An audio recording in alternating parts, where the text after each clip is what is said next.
chỗ là ông ôn chỗ chỗ gì mê chỗ mê tôi là cứ chỗ mê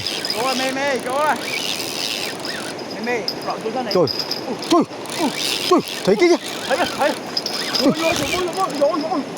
uống sưng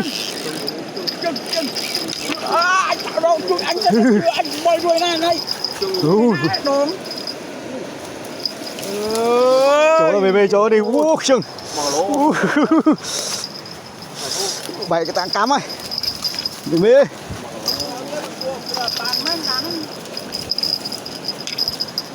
to cô mình bố cứ tha tạch vô trời ơi mê chỗ đi mê mê ăn còn 7 khám ấy ôi mê yes ngồi đây mà cái đống sót đây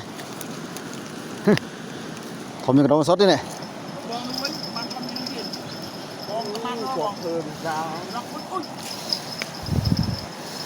yeah.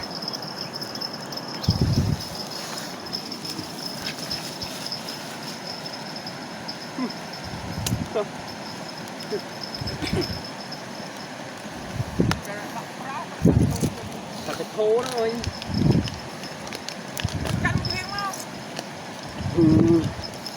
đọc cò đọc cày sạch sọt rồi nên cho ăn đấy ăn trời ơi